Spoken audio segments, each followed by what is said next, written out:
उत्तम सिंह 15 दिसंबर 1995 को कुछ दिन के लिए अवकाश पाए थे और उन्होंने परिवार के साथ खूब खुशियाँ बांटी। अपनी पत्नी श्रीमती पद्मा देवी से कहा कि बच्चों की शिक्षा दीक्षा की सही व्यवस्था करनी है ताकि उनका बेटा अपने पिता की पलटन में एक कमीशन अधिकारी के रूप में गया और वर्तमान में कुमाऊं स्काउट्स में मेजर के रैंक पर तैनात है।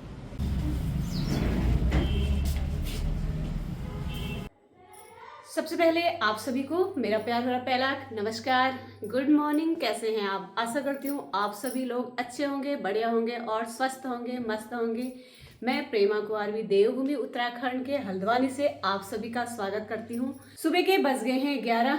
तो दोस्तों आज की वीडियो की शुरुआत होगी 11 बजे से और अपने हल्द्वानी वाले घर से। तो करते हैं एक नए दिन की शुरुआत। तो चलते हैं, आज आपको ले चलते हैं नए दिन के साथ नए सफ़र में। तो आप सभी लोग ना बने रहना हमारे साथ। तो दोस्तों मैं आप सभी लोगों को बताना चाहूँगी कि आज मुझे ना हल्द्वानी के पूर्व सैनिक लीग कार्यालय में बुलाया गया है। तो मुझे वहाँ जाना है। हमें वहाँ पर हमारे 20 कुमाऊं के रिटायर्ड BS कर्नल साहब हैं, उन्होंने मुझे बुलाया गया है। वहाँ हमें आज शुक्रवार 3 जनवरी है आज। तो आज के दिन हमने ऑपरेशन के रक्षक बलिदानी सिपाही उत्तम सिंह की आज पुण्यतिथि है, तो उनको श्रद्धांजलि देना है। तो आप सभी लोग ना मेरे साथ बने रहना।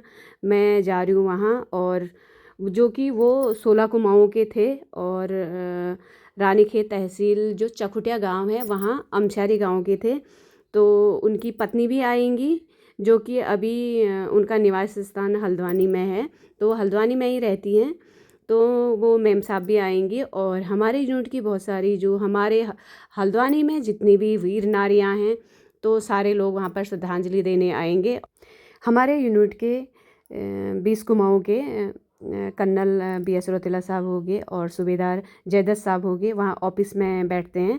तो हम सभी लोग चलते हैं और आप सभी लोगों को भी ले चलते हैं और वहाँ पे अपने वीर जांबाज सिपाही को श्रद्धांजलि देते हैं। तो आप सभी लोग हमारे साथ बने रहना। तो मैं हल्द्वानी की मार्केट में पहुँच चुकी हूँ और मुझे जाना है मुखानी चौराहे से अंदर को, जहाँ नवाबी रोड और वहीं पे ऑफिस है हमारा। तो आप सभी लोगों को भी ले चलते हैं, जो कि मुखानी चौराहा है, आजकल उसे परशुराम चौक कहा जाता है। उसके अंदर को नवाबी रोड है, तो वहाँ चलते हैं, वहाँ पे ऑफिस है। तो आप सभी लोगों को दिखाते हैं, आप सभी लोग बने रहना हमारे साथ। मैं पहुँच चुकी हूँ वहाँ पे मुखानी चौराहे पे, और अब ये नवाबी रोड है, इसमें जाना है हमें। तो आप सभी लोग बने रहना हमारे साथ, आप सभी लोगों को ले चलते हैं।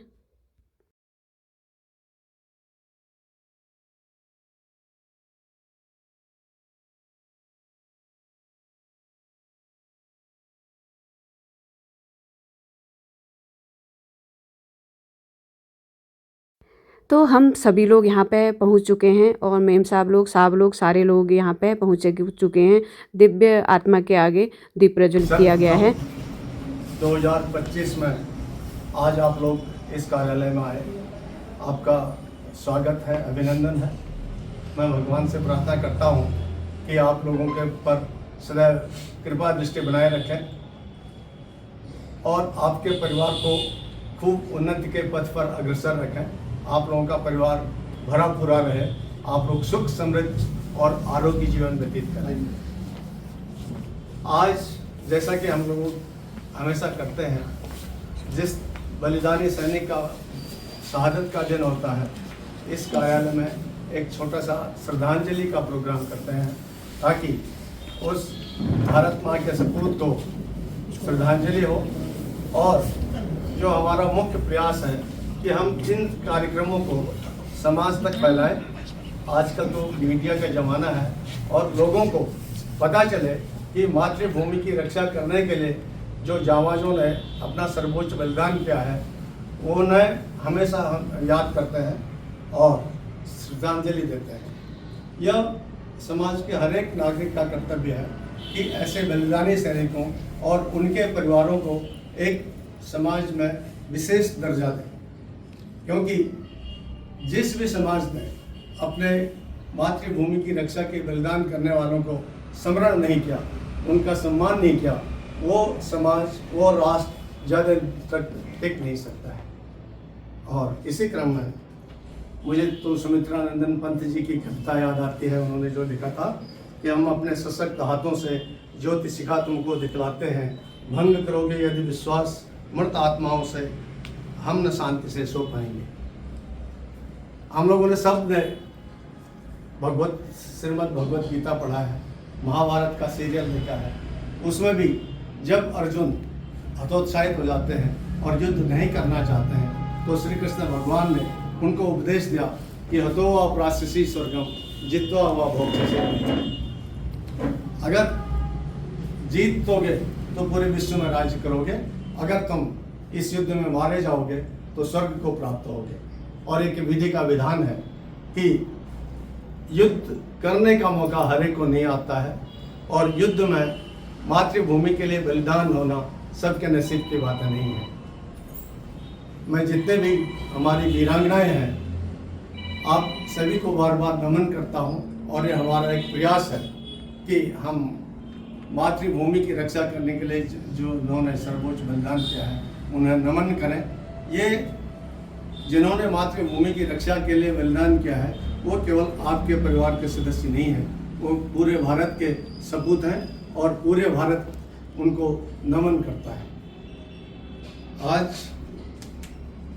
सिपाही उत्तम सिंह ने आज ही के दिन 3 जनवरी 1996 को जम्मू कश्मीर के कुपवाड़ा में जब वो 13 राष्ट्रीय राइफल में सेवारत थे उन्होंने मातृभूमि के लिए बलिदान दिया था। उनके बारे में एक छोटा सा वृतांत है। अमर सिंह सिपाही उत्तम सिंह जी का जन्म अल्मोड़ा जिला के रानीखेत तहसील के चौखुटिया ग्राम के अमस्यारी में 2 अक्टूबर 1967 को पैदा हुए थे। उनके पिताजी का नाम श्री लक्ष्मण सिंह और माताजी सादुली देवी थी। कक्षा 10 तक उन्होंने गांव के स्कूल में शिक्षा ग्रहण की और 20 सितंबर 1984 को भारतीय सेना की सर्वोच्च कुमाऊं रेजिमेंट में भर्ती हो गए। रानीखेत से प्रशिक्षण पूरा करने पर उन्हें 16 कुमाऊं में भेजा गया। बेटे को सेना में भर्ती होने पर माता पिता ने सोचा कि बेटे का विवाह कर देते हैं, अतः 4 जनवरी 1927 को उनका विवाह श्रीमती पद्मा देवी जी के साथ संपन्न कर दिया। सिपाही उत्तम सिंह जी भारतीय सेना में रहकर देश सेवा कर रहे थे और घर में माता पिताजी की सेवा कर रही थी और घर संभाल रही थी। इसी बीच सिपाही उत्तम सिंह जी और श्रीमती पद्मा देवी जी के दो पुत्र रत्नों की प्राप्ति हुई, जिससे परिवार में और भी खुशी छा गई। इसी दौरान सिपाही उत्तम सिंह 13 राष्ट्रीय राइफल में तैनात हो गए और उन्हें जम्मू कश्मीर के कुपवाड़ा जिले में भेज दिया गया। छोटे बेटे के पैदा होने के बाद सिपाही उत्तम सिंह 15 दिसंबर 1995 को कुछ दिन के लिए अवकाश पाए थे और उन्होंने परिवार के साथ खूब खुशियाँ बांटी। अपनी पत्नी श्रीमती पद्मा देवी से कहा कि बच्चों की शिक्षा दीक्षा की सही व्यवस्था करनी है ताकि हमारे दोनों बच्चे कुछ अच्छा करके दिखाएं। इन्हीं अरमानों के साथ पूरा हंसता खेलता परिवार छोड़कर वो पलटन में वापस चले गए। लेकिन शायद विधाता को कुछ और ही मंजूर था। 3 जनवरी 1996 को कुपवाड़ा में ऑपरेशन रक्षक के दौरान आतंकवादियों के साथ हुई कार्रवाई में उन्होंने मातृभूमि की रक्षा के लिए सर्वोच्च बलिदान कर दिया। जैसा कि आप लोगों के पास सब पर ये बीती है कि पति के जाने के बाद क्या विडंबना हो जाती है, श्रीमती पद्मा देवी जी ने भी उन विषम परिस्थितियों का सामना किया। लेकिन जिन्होंने इतना दुख दिया था उसी परमात्मा ने उनको इस दुख को सहन करने की शक्ति भी दी और उन्हें साहस आया। वो 2005 में अपने गांव छोड़ के हल्द्वानी आए और केंद्रीय विद्यालय में अपने बच्चों का दाखिला कराया। उसके बाद छोटे बेटे को उन्होंने सैनिक स्कूल घोड़ाखाल में भर्ती कराया और बार पास करते ही उनका बेटा अपने पिता की पलटन में एक कमीशन अधिकारी के रूप में गया और वर्तमान में कुमाऊं स्काउट्स में मेजर के रैंक पर तैनात है। भारत की जो भूमि है यहाँ पर हमेशा अभिमन्यु पैदा हुए। जब इनका बेटा खुशहाल कमीशन लेकर के आया तो मैं सैनिक कल्याण अधिकारी था। जब भी वो टर्म ब्रेक में आता था तो मुझसे मिलता भी था। तो उन्होंने कहा कि सर आज मेरे पापा का जहाँ पर नाम लिखा है उसके नीचे एक फ़ोटो खींचते हैं। जैसे ये बोर्ड यहाँ पर लगा रखे हैं, ऐसे ही बोर्ड हमने सैनिक कल्याण में भी लगाए थे। तो हम लोगों ने कैमरामैन को बुला करके फ़ोटो खींचा। हर एक माता का ये सपना होता है कि उनका बेटा खूब उन्नति करे, और पद्मा देवी ने भी अपने बेटे को शुभकामनाएं दी और आशीर्वाद दिया कि बेटा तू फौज में जनरल बनना, जो कि स्वाभाविक है, हर एक माँ यही चाहती है। लेकिन कुशाल ने कहा, माँ मुझे जनरल नहीं बनना है, मैं उन पद चिन्हों पर चल सकूं, उस देश की रक्षा कर सकूं जिसकी रक्षा करने के लिए मेरे पिताजी ने सर्वोच्च बलिदान दिया है। यह विरासत का गुण, यह हमें अपने विरासत में मिला है। बहादुरी, कर्तव्य निष्ठा, देशभक्ति का जज्बा हमें किसी से लिया नहीं है, हमको विरासत में मिला है। और मैं भगवान से प्रार्थना करता हूँ कि कुशाल जिंदगी में बहुत उन्नति करे, और वास्तव में जो उनकी माता के अरमान है वो जनरल अफसर तक, उस रैंक तक पहुँचे। पद्मा देवी जी का बड़ा बेटा अपना कारोबार करता है, और पद्मा जी आजकल छड़ैल में आवास रही हैं। और इनको हम लोगों ने जो उत्तराखंड पूर्व सैनिक लीग नैनीताल का महिला उपाध्यक्ष के पद पर हम लोगों ने उनको मनोनीत भी किया है, ताकि जो भारत सरकार का महिला सशक्तिकरण का वादा है उसको हम पूर्व सैनिक भी अपने इस समाज में लागू कर सकें। और बाकी आप लोग सब यहाँ पर आए, इसके लिए धन्यवाद। और जब भी ऐसा अवसर आता है आप लोग सब यहाँ पर आएँ। अब मैं सभी से निवेदन करूँगा कि पुष्प अर्पित करके श्रद्धांजलि। आप ही दो सबसे पहले।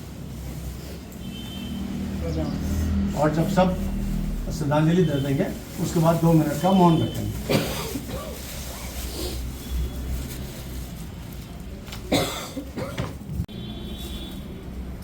एक करके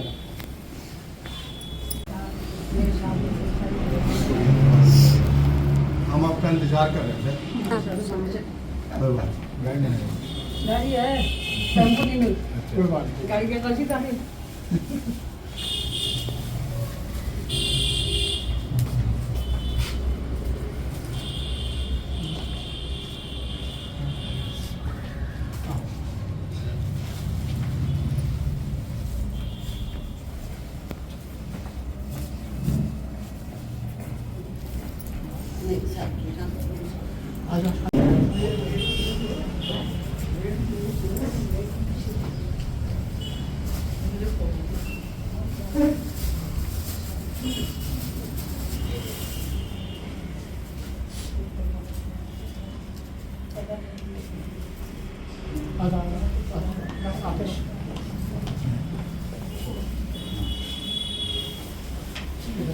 उधर से लो, उधर से लो, वहीं से लो, वहाँ से लो।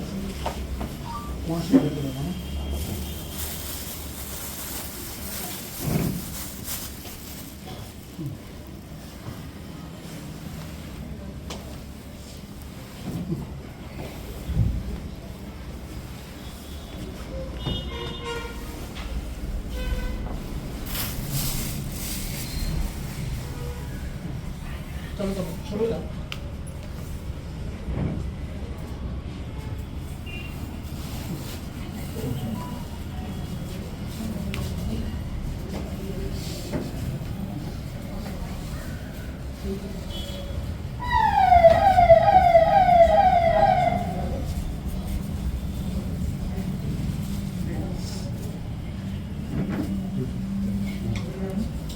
आप लोगों ने कर लिया आपने?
सब लोग 2 मिनट का मौन रखेंगे। हाँ,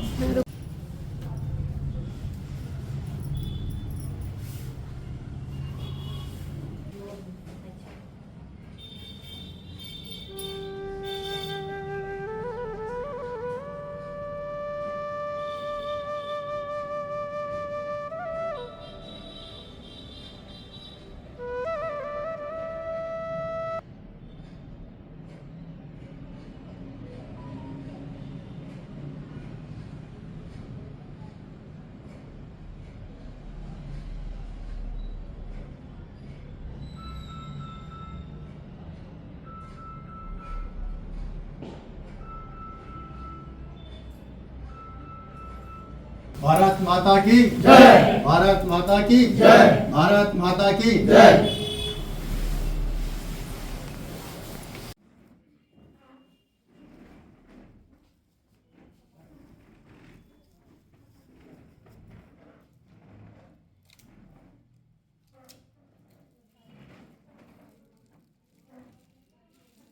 दुआओं में बड़ी शक्ति होती है और मुझे तो लगता है कि मेरे माता पिताजी का आशीर्वाद रहा, भगवान की कृपा रही और अब आप सब लोगों की मेरे प्रति बहुत शुभकामनाएं रही।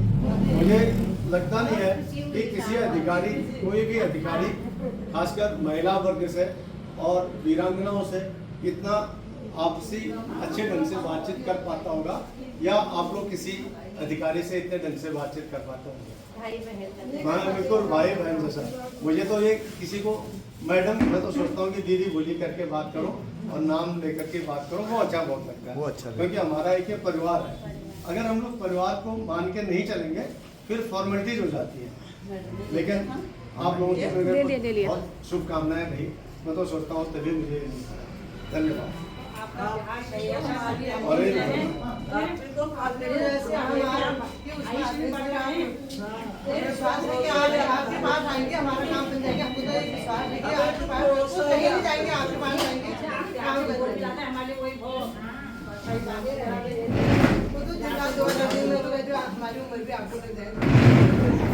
मातृभूमि की सेवा की है या जिनके परिजनों ने मातृभूमि की रक्षा के लिए बलिदान दिया है, वो ऐसा मौका सबको मिल नहीं पाता है।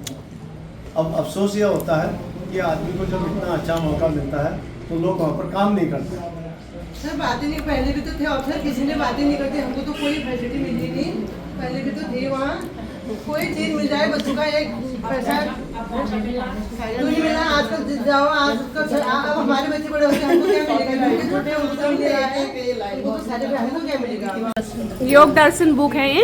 योग दर्शन की बुक में उनके पुण्यतिथि में बांट रही हुई। अच्छा,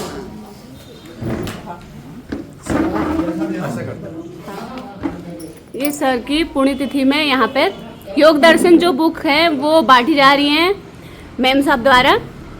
और सारे हमारे यहाँ पे जो भी पूरी महिलाएं आई हुई हैं, हमारी वीर नारियाँ, सभी लोगों को ये पुस्तकें दी जा रही हैं। हमारी सारी वीर नारियाँ नहीं आई हैं यहाँ पर। हाँ, नहीं आई हैं, आधी आई हैं। आधी आई। करो योग, रहो निरोग। ये बता दो, ये हमारा उत्तराखंड जिला पूर्व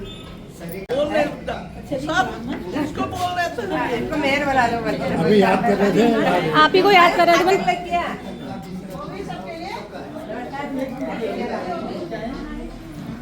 पार्सल के लिए हम किसी वीरांगना का नाम आगे करते हैं।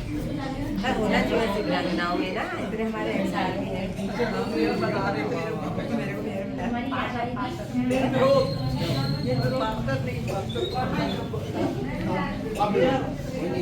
सबसे बाएं तरफ बच्ची देवी जी हैं। हाँ जी। फिर विमला देवी जी हैं, फिर शांति अरबोला जी हैं। इन तीनों के पति ऑपरेशन मेघदूत के दौरान 19 कुमाऊं के एक अफसर 17 जवानों का एक साथ शहादत हुई, उसमें है 19 कुमाऊं के हैं। 29 मई है ना मैडम? 29 मई 84 में 1984 में। उन्हीं दिनों जब ऑपरेशन मेघदूत चला था, शुरू में इनको कारवाई हुई। उसके बाद पद्मा देवी जी हैं, उनको आप जानते हैं। हाँ। पार्वती देवी जी हैं, last night dancing operation pound Sri Lanka में। उन्होंने अपना कर्तव्यों का निर्वहन करते हुए बलिदान दिया था। उनके बगल में क्या नाम बहन का? रमा भंडारी। रमा भंडारी। हवलदार जीवन सिंह की वीरांगना है। जीवन भी ऑपरेशन हाँ। में शहीद हुई। अच्छा उनके आगे मैडम तिलक चंद की वीरांगना। अच्छा। और ये मैम साहब? हेमा देवी। नायक सुंदर सिंह पैरा कमांडो थे। अच्छा, पैरा कमांडो थे। पैरा कमांडो थे, नायक थे पैरा कमांडो। अच्छा। टीना मेरी पलटन की है। इनके पति हवलदार जयपाल सिंह अधिकारी हुआ करता था। अपने समय में पढ़ा लिखा आदमी था, लेकिन ऑपरेशन रक्षक के दौरान पलटन उन्हीं दिनों जा रही थी, तब ये दुर्घटना हुआ। बीच बगल में प्रेमा डोरबी जी हैं, ये भी 20 कुमावस हैं। इनके पति भी नायक हेमचंद्रा सेना मेडल उनको मिला मरणोपरांत। चौधरी मैडम हैं, उनके हस्बैंड हवलदार नंदन सिंह चौधरी ऑपरेशन पवन में श्रीलंका में शहादत हुई। मेरे पापा थे अच्छा। 1971 में कुमाऊं रेजिमेंट में। आपके पापा थे? हाँ, मेरे पापा 1971 कुमाऊं रेजिमेंट में। अच्छा। हवलदार दौलत की वीरांगना है। हवलदार दौलत क्लर्क थे फौज में। अच्छा। और क्लर्क होने के बावजूद भी वो ऑपरेशन के लिए गए। उस ऑपरेशन को शहादत हो गए। वर्तमान में ये तीनों मदारों में रहते हैं। पहले अफ्रीका रहते थे, आजकल तीनों मदारों में अपना घर बना लिया। अच्छा। रमा पांडे। आप सोल कुमाऊं के हैं? अच्छा, उनके साथ ये शहादत हुई थी। तो सारी मैम साहब लोग आए हैं यहाँ वीर। सभी आर्मी ग्रुप के हैं। सभी आर्मी ग्रुप के हैं यहाँ। सभी जो वीर नारियाँ आई हुई श्रद्धांजलि देने के लिए यहाँ पे एकत्रित हुई हैं। उत्तराखंड जिला पूर्व सैनिक कल्याण लीग है, हल्द्वानी जनपद नैनीताल। और सभी लोग आए हुए हैं यहाँ पे। ये जो 38 साल का आए थे, 38 साल में 38 साल का 38 साल बाद मिली उनकी वो 38 साल का। ये है मैम, 38 साल बाद मिली उनकी बॉडी। तो हाँ, पिछले साल ही आए ना, 2022 में। 2022 में आए ना।